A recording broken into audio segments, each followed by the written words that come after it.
Contexte social mondial actuel laisse-t-il là encore la place à du social, à un avenir pour le travailleur?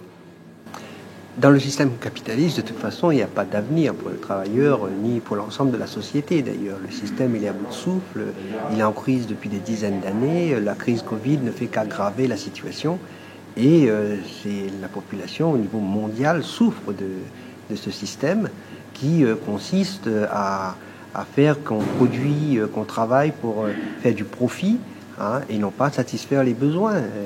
Je dirais c'est horrible de voir aujourd'hui à Madagascar la famine, alors que c'est un problème qui ne devrait pas se poser de nos jours. Il y a aucun problème à nourrir l'ensemble de la population.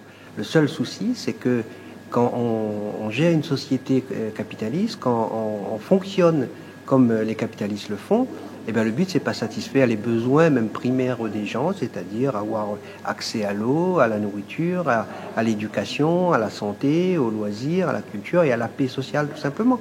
Je pense que le système capitaliste, qui est basé sur le fait que les plus riches imposent obligatoirement à tous les gouvernements, à toute la société, le fait qu'ils doivent s'enrichir chaque année davantage, quelle que soit la situation, c'est ça le fond du problème.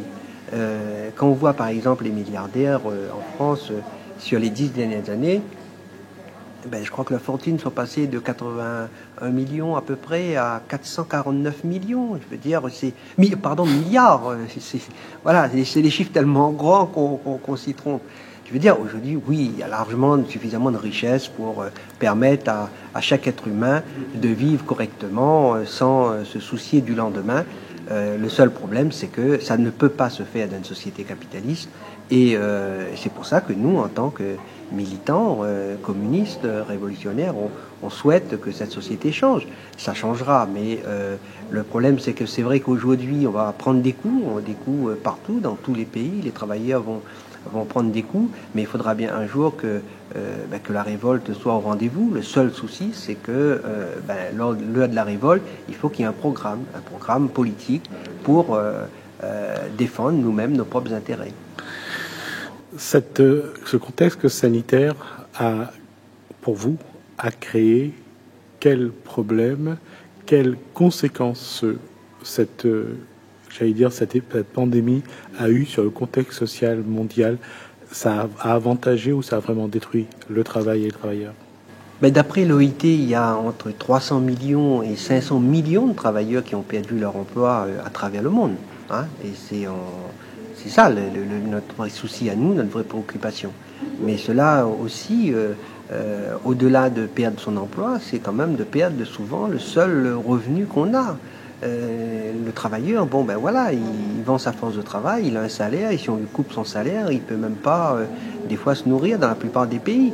Et je pense que, justement, cette situation, alors qu'aujourd'hui, il y a suffisamment de richesses, le problème ne se pose pas en termes de richesses existantes, et même de technologie ou de capacité de production existante pour satisfaire les besoins.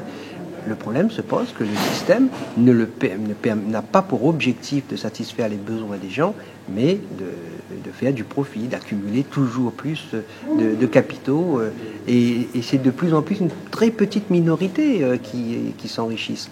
La grande majorité de la population, avec la crise, va être plongée dans une misère très difficile. Il va y avoir un contexte électoral en 2021, en 2022. Comment Lutte ouvrière va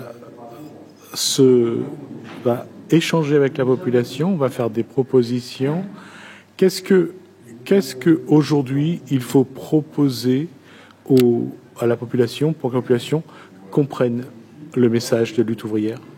Je pense que le problème, c'est les travailleurs, la population de manière générale, il a une situation de survie. Et ce qu'il faut, c'est un programme qui permet aux travailleurs de pouvoir sauver leur peau quelque part dans cette situation. Et ce programme, il doit être, oui, il faut qu'on ait tous un travail. Il y a encore des besoins. On a besoin de logement, on a besoin des gens dans les hôpitaux, on a besoin des enseignants, etc. Donc oui, on peut créer tout de suite. On a besoin de ces milliers d'emplois d'urgence. Sauf que le souci, c'est que à La Réunion, on voit bien l'ensemble des politiques, ils ont les yeux rivés sur les demandes que font le patronat pour les subventionner. Et tout cet argent qui est donné sous forme de défiscalisation, etc., c'est de la foutaise. C'est vraiment c'est des fonds détournés de leur objectif premier qui aurait été de satisfaire les besoins en logement, en santé, etc. On a vu depuis des années, il y a des milliards qui ont été déversés sur la Réunion. Et quand on regarde les chiffres réels, c'est de 2009 à 2020, le chômage, il est passé de 91 000 à 183 000. Donc c'est ça la réalité, c'est que tout cet argent qui est déversé sur les soi-disant entreprises pour créer des emplois, pour être utile à la population, pour créer local et tout ça, c'est un peu de la foutaise. C'est vraiment permettre à ce qu'on continue à enrichir une minorité sur le dos de la population, tout en ayant leur complicité, parce qu'on leur essaye de faire croire que en donnant à des grands groupes comme Caillé ou autres, ou en surfacturant la route du littoral, tout ça, ça va créer des emplois, ça va être utile à la population, ce qui est totalement faux, bien sûr. Jean-Yves Wayette, il va y avoir les régionales, il y aura la présidentielle. Quelle doit être la posture de lutte ouvrière? Comment elle doit proposer à la population des projets? Comment lutte ouvrière doit-elle mener la bataille pour l'emploi, pour les travailleurs? Le problème, c'est que le programme de lutte ouvrière est un programme de lutte.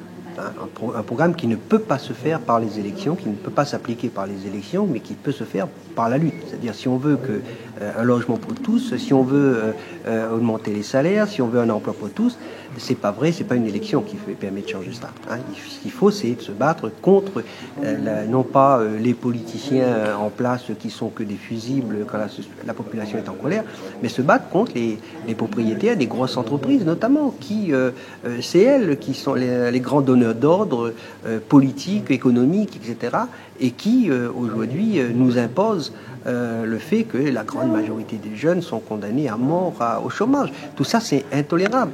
Mais pour imposer justement un autre programme qui soit réellement utile à la population, ce programme-là ne peut pas s'imposer que par les élections.